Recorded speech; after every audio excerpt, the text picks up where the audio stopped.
Hello and welcome to another coaching video, and in this one we have Jarvan versus the buffed Amumu. Obviously he was still okay in low elo, but really basically just a support. Now, normally we start on the buffs, but there was a first blood thing that happened in this game, and because it's a coaching channel, I think it's important to cover how do we recover from a level 1 that doesn't go very well, but also how do we snowball from it, because I guarantee you as Thresh hits the magical hook into the Amumu Q, that this first blood here, obviously the Q start is not what we want, isn't as amazing as most laners in silver and bronze think, because a lot of the time a jungler will get the first blood and just not use the advantage.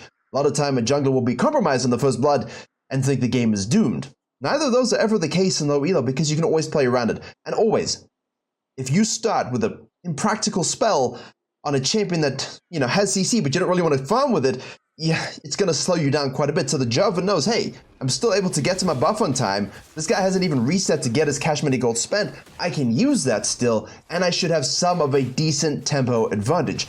But we will look at this and more, but if you want to climb to gold as fast as possible, I do recommend the courses. And if you want to take your climbing and jungling to the next step, head to Virkayu.gg for all of the jungle resources you need, from courses based upon your MMR to one-on-one coaching to the coaching guide library, as well as a free jungle improvement PDF. Everything you need as a jungler to climb faster than anybody else with the role, all located in one place. Why spend 500 hours of your time trying to find out what you don't know you need to know when I can give it to you directly infused into your veins on Virkayu.gg. Now here we go, the Jarvan knows, okay, look, the Amumu started Q, okay, I need to register that. I also know that the guy got leashed on the red buff. I also know that I didn't waste my flash, which means I can go on a cheeky invade. Now, what is he thinking of doing necessarily here in terms of his invade? Because he's going the long way around to the red, which he knows these guys took. He also didn't take a scanner, so he has no idea what's warded or isn't warded. Now, in this particular regard, obviously, we're going to switch to blue team's vision. So we know this was warded categorically from the invade. And EQing off the wall allows us a nice angle of approach. Can he get into the jungle and kill this guy, even though he has no prio? That's the question. Now, he's going to ward and basically just say, well, look, I'm going to go ahead and steal your raptors. Is this the advantage I necessarily would want to take? No. I think it's better in this particular case. I like what he's thinking, okay? Even if he gets a gank off of the mid lane here against the Fizz, this is my problem. You're going to meet, and both of you are going to be level 2. The Amumu, because, yes, he's slower, he still has his Q, right? He still has that ability to stun you and set you up for demise because the fish will rotate. The bot lane had prio initially. What is a better play to see the same goal realized? The better play would be, okay, I'm going to do this quickly, if you want to. And then ideally, you can still probably do your red if you wanted a full camp. You could also just simply look to do some kind of 3-camp clear. I do think there's a school of thought that says, okay, look, I don't even want to start blue, which I think is agreeable here. Let me just do the red side quadrant, and then cut down here, because this guy's going to be super, super slow, which means it gives me a lot of time to get level 3, set up. Now maybe I could steal something from this end of the map. That would be a better move, right? Because you know the Amumu is going to be slow, and that's probably not going to vertical jungle. So we can say bot lane, hey, fake leash. You just type it. Bot lane, please, fake leash. And then what you do is you just start here, right? And then if you wanted a vertical, just go red, blue, gromp, ward the wolves, drag it out, and kind of ditch and gank top lane. I mean, it's a Garen, but, could also just gank mid lane. You could do that. There's a lot of cool level 1s we could navigate, despite the fact that we died early. And the Amumu's taking, like, I remember, Twitch Rivals 2020, okay? I had a decent time in most of the series. Obviously, we do beat the Amumu 1v1. And, I was playing Volleyball. It was just a rework. It was going very well. And in one of the games, they picked it away from me, so I was like, I'll lock in the Ornn. They picked a Blitz and they picked a Blitz as well as a Volleyball jungle to counter me. Obviously, they took it away. And what happened was, as the Jarvan crosses mid lane here, what happened is obviously they try and do a level 1 invade. I baited it really, really hard because we had Trin on Katarina. Obviously, they kept banning Katarina, so she was playing Zoe for that game, Gamer Girl. And what happened was they chucked out the hook. I just pressed W. It blocks it. Volleybird started Q for the invade. Now Volleybird started Q here on these camps. Back then, it was a lot stronger as a champion, than he is now, even though he got the buffs. But I didn't and couldn't punish that because I was all in jungle. Right? I was severely limited in what I could do against it, but if I was a meta jungler, if I was Kane or something, I could really have abused that. So that's obviously a drafting issue, but the concept is, I have been in those situations. You have been in these situations. That's why I like to think about these things in VOD review and in general, because I have so many cool strategies in my mind that I want to kind of always use. You just have to try and find the best one. See, why couldn't we have done this? Bro, is he seriously just going to sneak? Go kill him. This is the absolute most silver screenshot I've ever seen in my entire life. We do the wrong invade on the red buff. We then loop back through mid lane and we are tracking it if it were the Amumu. And he just walks in and goes and tries to steal the crop. He doesn't have the killer instinct. This is what prevents you getting gold. This is what prevents you getting Mercer tier. This is a platinum issue too. You just don't have the killer instinct. I see more stupid counter jungling in silver that I wish platinum junglers were doing because they're too conservative with their counter jungling. I like it when people make mistakes counter jungling because at least their focus is at the right perspective. But obviously the execution here is unholy bad, if you get what I mean. So yeah, this let's see what happens here. I'm really I mean from the blue team's perspective, right? We see it, so we know he's doing it. So this guy's literally pissing his pants. He sees this though, right? But the Jarvan just isn't thinking about it. I mean, and the move's like, yeah, I'm cool. I'll just do the, no, ooh, okay. So we want to go for this. No. In this case, you're getting away with a lot of things. You just go do this, all right? And you now swap. Because you know he does this into this, HCS, crosses this. Now he's doing this with B12. We know that these two things are available if we're the Amumu. Yes, we're going to sacrifice the Garen. A worthy sacrifice. He can learn how to boil water while he's dead, okay? But the point is, you're a weaker jungler, and I don't care that the Jarvan is lower. I don't care that he's half HP. I wanted him to think he's getting away with it. Because what's he going to do inherently? What's his tendency going to be? What's the extrapolation going to be afterwards? Leave the jungle, take this crab, focus topside. We could have already been here. And like now we're shadowing through mid lane. This is nice party by the Amumu. Good job, little guy.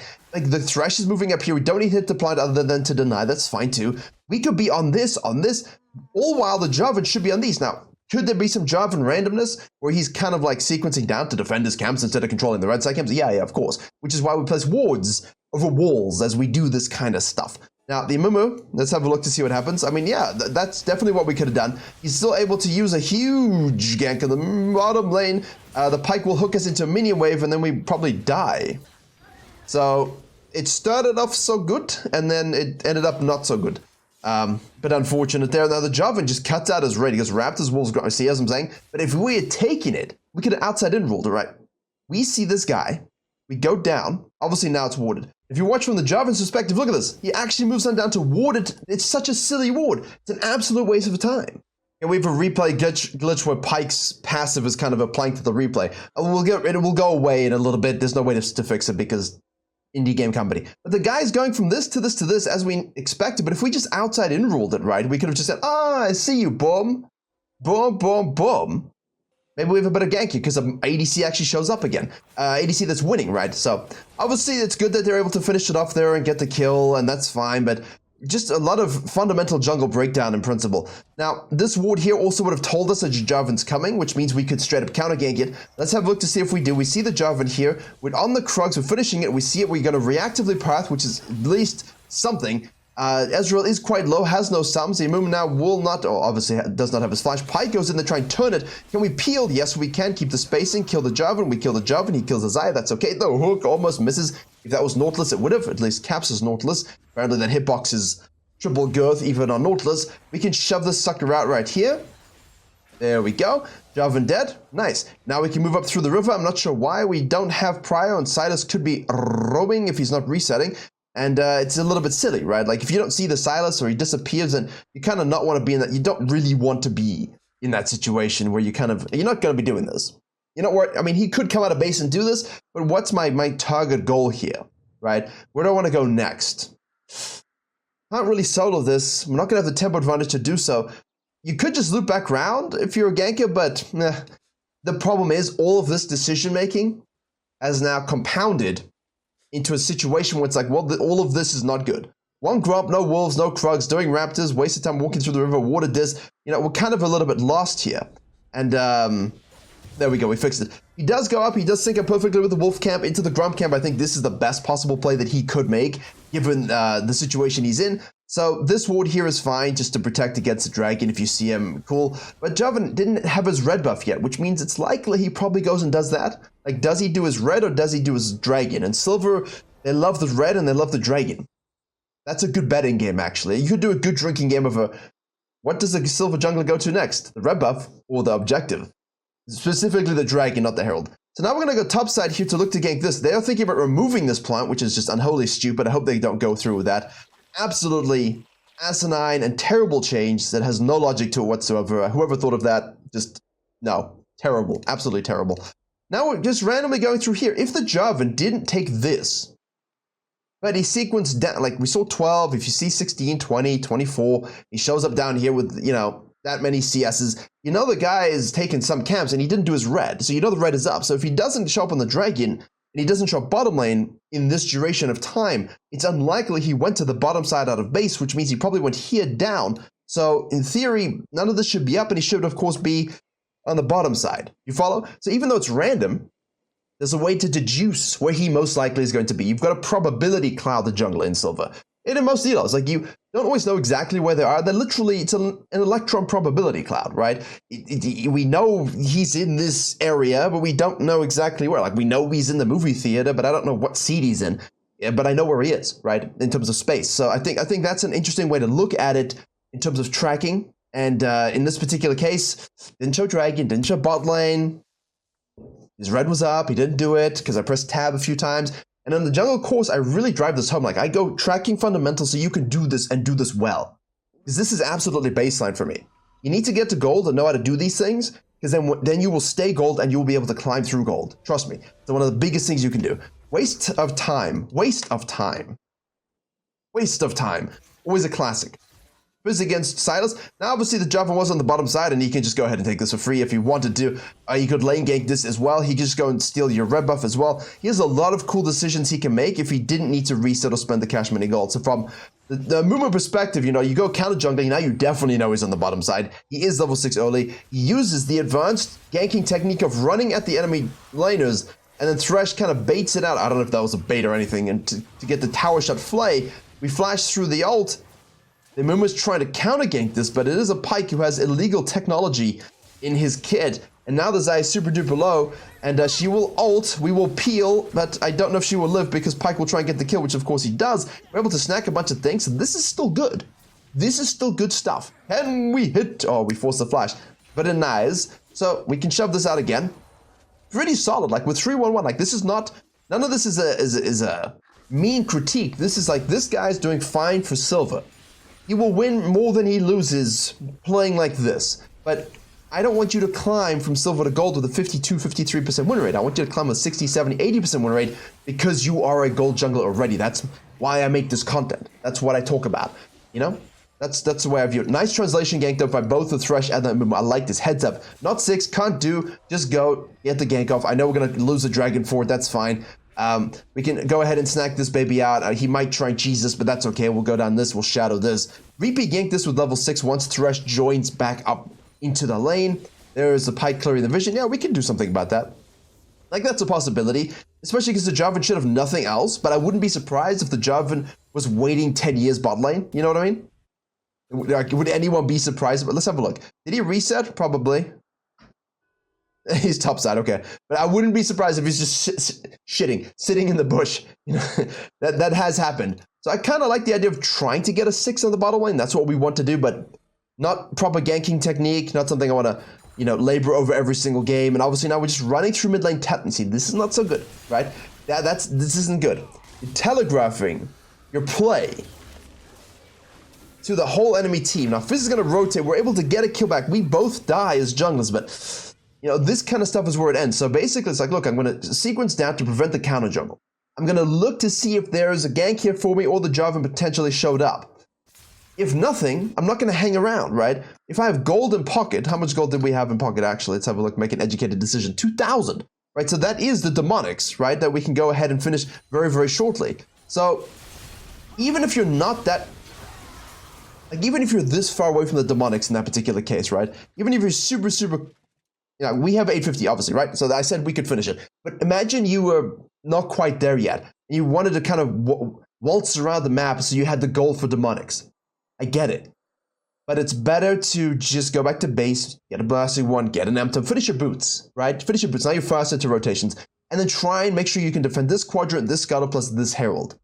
It's better than kind of hanging around, moving through, telegraphing, and fighting and dying at a huge deficit. Because even if you don't have demonics, the mercs or the whatever the hell boots you want to go, ideally you're looking at mercs this game, with a, you know, blasting one, giant spell, and an M-Tom, that's pretty good. like you're still strong enough to make these fights, right?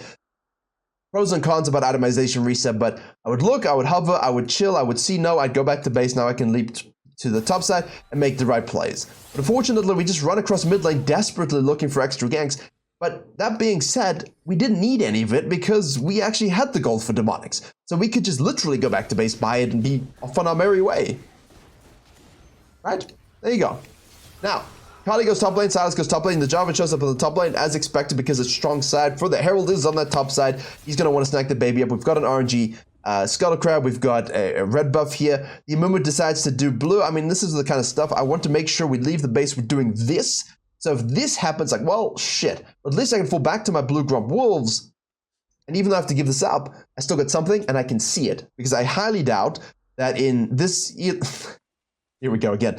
In this elo, that people are going to hug the wall and avoid vision. Did a very good job of that in a Kaiser jungle game recently. Told my team, follow me, and we walked around the wall, snuck it away. It was very cool. I enjoyed greatly. I'm going to put it in the diamond course actually for a macro example because obviously that gets a bit more advanced in terms of that kind of stuff. I like this though. Absolute acceptance. Absolute acceptance. Like, all right, I don't win. You may have my Grump, but I wouldn't run away entirely. I would kind of go to the wolves and drag it out and see if he wants to continue going or if he wants to take this baby. But he's afraid as well. He shouldn't be. He shouldn't be afraid, but he is. So he gives it up. You'll get the Herald for that, but I do like the acceptance of, look, I can't fight you. Okay, he is going to go for it. I can't fight you. I'm just going to leave and give it up and go do something else. Beautiful. Well done, sir. Honestly, Amumu, you've been listening. I doubt it, but... You know, it's like someone who's watching the channel has been listening about this concept of just accept, you can't take, go take something else somewhere else. I like it. Obviously now we need to mechanically play the situation correctly. We're looking not to die. We're just looking to take our camps here. Just let the pike go. Let the pike go. Take this for free. No one can contest you. They're all on this. Zaya's arriving again. Chillax, snack, smite, move on down with rush, 3v2, boom, and then push out the bottom side. Now we're just wasting time again, but that's okay. Like, all of this is pretty good. Jarvan goes and ganks and kills the Garen, who says, why is the water not boiling? He didn't plug it in. He didn't plug in the device to heat up the water. Maybe he'll figure that out next. We'll go ahead and basically just punch this one, which is why this is such a good play. And if we can make a gank here, that would be huge. Thresh is roaming maybe a little bit too much, but he's playing well. He's playing well. We want to really do something bot lane while this is happening, though. This is going to be tough. 2 levels up. We need to try and make a play here. Silas is a tough one. Ezreal's a tough one. We need to make sure we can maybe flash R this. If we had flash R. Or just walk up. That works too. So my brain was kind of just thinking, look, if you're struggling to get mobile comms, go ahead and flash R and you can use your Qs afterwards. But in this case, it doesn't matter. Because 1, we don't have flash. Coach, by the way. And 2, he's just walking away relaxed. Doesn't smite, doesn't flash. The Ezreal doesn't flash. Or smite. Anyway, hay fever's eating away at my brain. Regardless, you understand what I'm saying, I hope. I hope. Don't overchase. We just want to snag this baby up. We've got this under control. There we go. That's nice. Now, obviously, we can loop back around if we want to. The new channel, the new main channel video is all about macro play. How to basically think about this particular phase of the game. So I think if you want like a core, not a Bible, but like a nice little...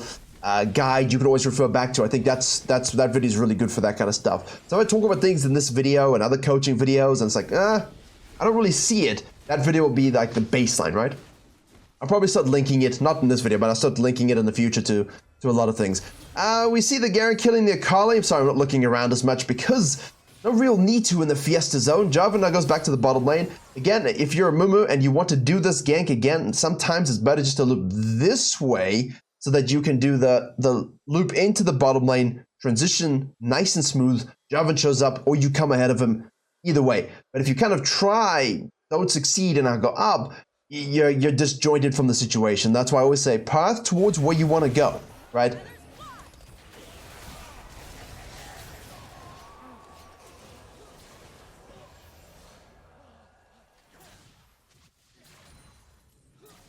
Now we do have flash. But so does he. It doesn't matter. Nicely done. We'll snag that baby up. Silas is rotating. Run. Run. Or use the lantern. Or don't use the lantern. The Silas champion. But that Thresh playing very nicely. Very nicely, that Thresh. Okay, Jarvan's now on the Krugs. Obviously, from the Amumu's perspective, we are dead. We're just looking at the map while we're dead. We know what we're buying. We understand the itemization. We see the Jarvan walk through the wards.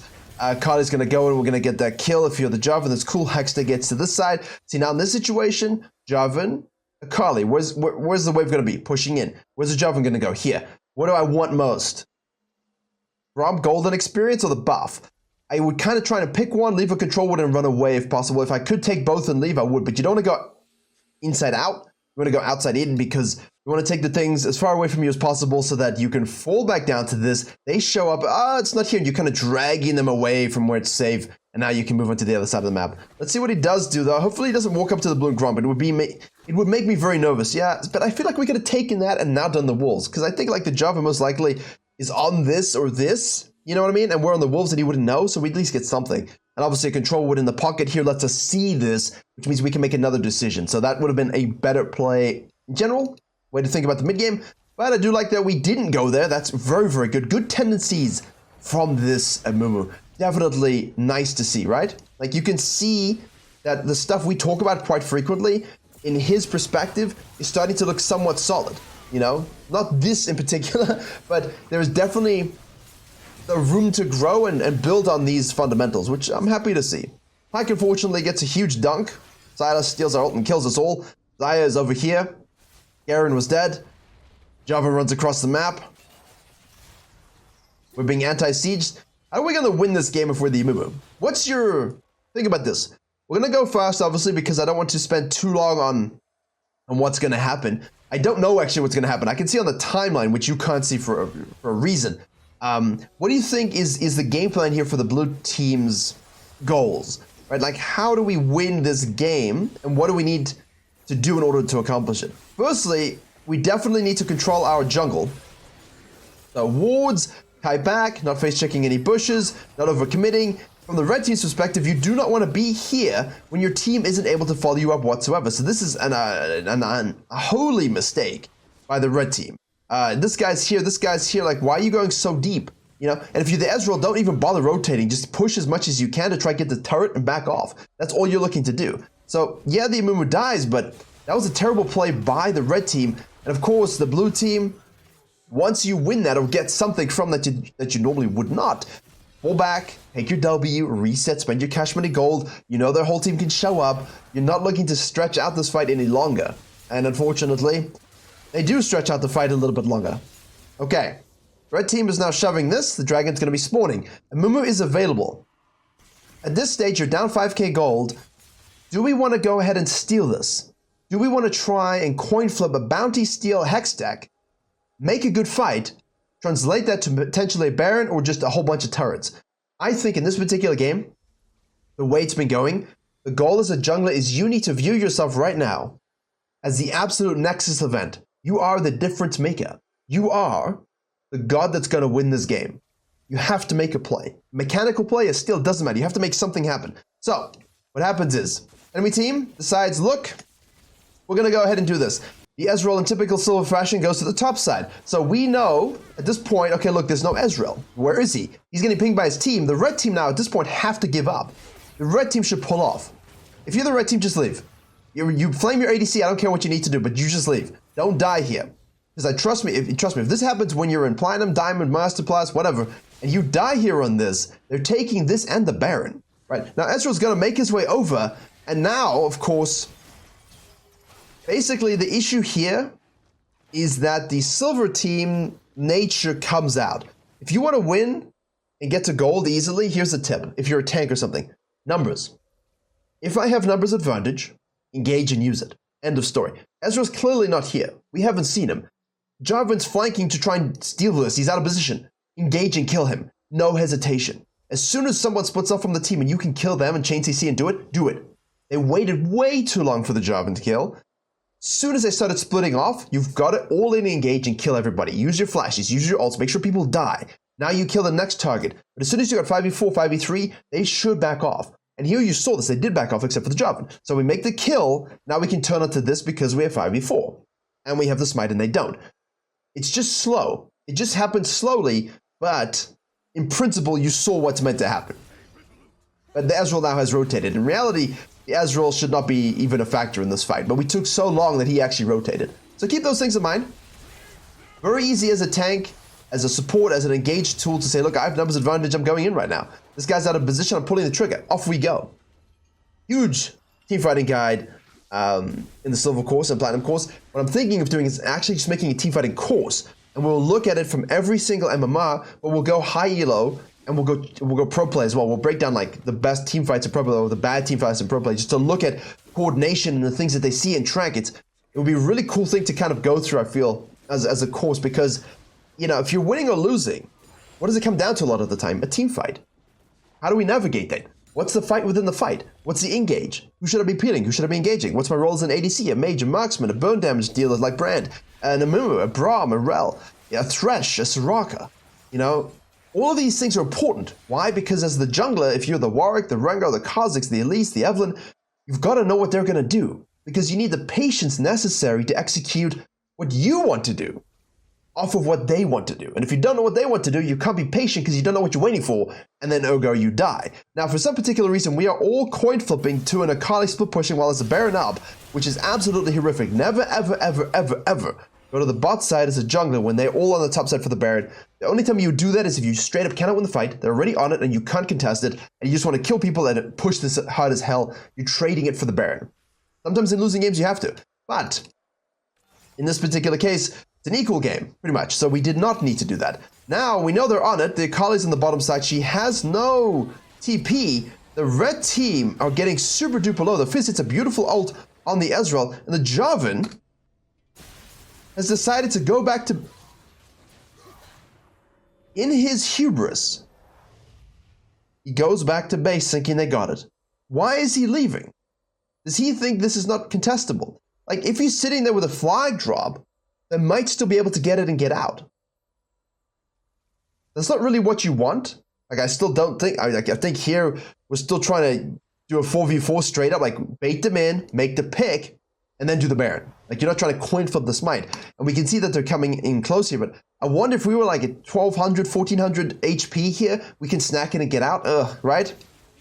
But yeah, no, not good. Really not good. Absolutely, I think, just complete unawareness, or what's going on here? Did he get angry about something? If he got angry about something and then decided to leave, then it would explain why the game went the way it went. But let's have a look here.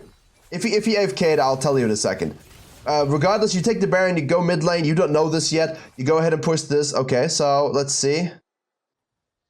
No, he's back. Okay, he's back. Relax. He comes back. It's cool. It's cool. He was just waiting for gold or something. He was just not being very smart. Right.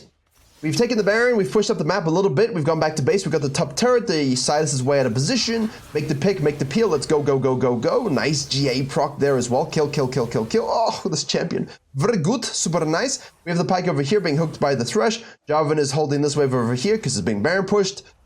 The blue team is just cohesive.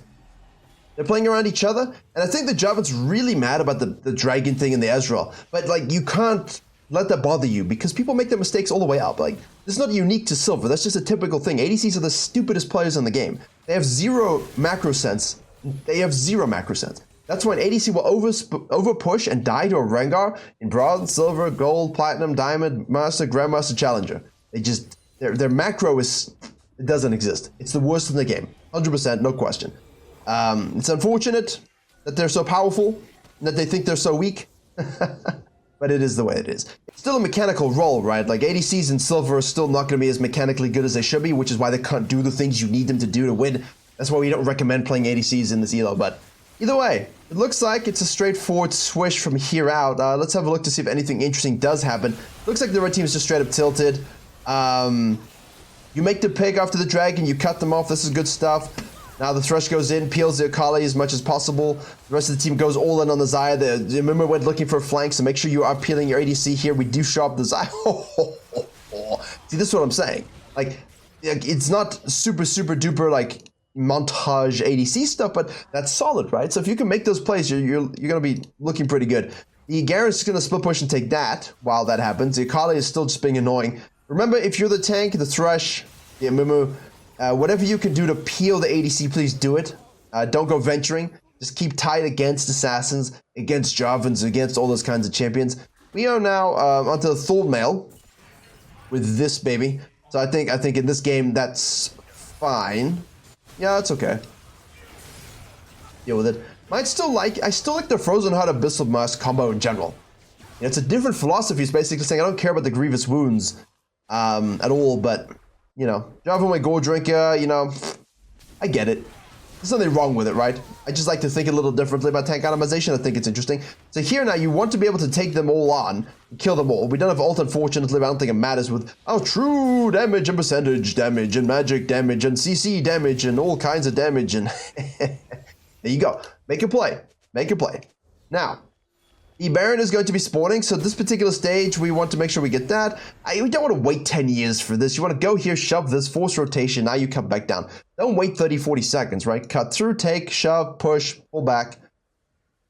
Always. Again, standard stuff.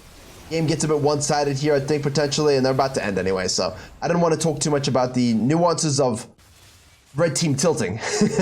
Because they did very much so, but at the same time, this is why Amumu is so strong. We take our blue side. Now, we don't stay on the blue side, notice. We go here to join our team. Very, very good. That's exactly what we want to do. Now, we're going fast this game, but I covered a really long silver game last week, so I like to kind of mix up what we focus on with each coaching session. So here the Jarvan's on the side. This is really, really good. We have the stun and the CC onto the Akali. We're trying to position for a maximum ult, but as soon as you realize it's not going to happen, just make sure you can get the kill. Ult the person you want to ult. Ike and Jarvan are floating way too far downside with a Fizz. Should not be there. The Akali was low. The Amumu put himself in front. Nicely done. Zaya can now chase down. She has to be careful. Hit the tower, please. Zaya hit this. Zaya hit... Hit structures, yeah? Hit structures. Just hit structures. You don't need to chase other ADCs. Just hit the shit that we need you to hit so we can end the game. Goodness gracious me. Now everyone's going to reset, obviously. Garen is dead. Fizz is in base. We have a dragon spawning for Soul. So we should probably just fall back and snack that and burn it really, really quickly. Burn it, burn it, burn it, burn it, burn it, burn it, burn it. Nice. And now obviously they're out of position. Fizz will just kill the Pyke, who should not be going in this direction. You got to give it up, except that it's gone. If you're in the red team's perspective here, what's the win condition? Give it up. Wait for Elder. Boom. Now, should be a nice little close here. So hopefully you can see that, yes, red team had the lead, but they didn't play the mid game properly. The blue team had to let them tilt into them. Play safe. Don't face check things. Let them make a play, react to it, give up something here, take something somewhere else. And the Amumu did a solid job of that in this game, honestly, more so than I expected. So I'm very happy to see that kind of growth as we go into these coaching sessions. We see junglers who are improving themselves and getting better, but also making the right place for their team to get to gold. You know, it's nice to see. And Zaya is now popping off 13, 6, 11, so she's doing a good job also. Yeah, this is a good team win for the... There you go again. Hit the Q, get the R. Nice positioning. Burn them down with tears of acid to rain from the wounded petals of your tiny heart. GG, guys. Nice little early game to talk about that kind of stuff. Mid game we kind of rushed through in the late game as well, but you know, I've got a lot of content on that in general. Mid game on the main channel, team fighting on this channel, a lot of all the silver coaching deals with it, but hopefully this highlighted a couple of pros and cons. As always, thank you for watching, and I will see you all in the next one.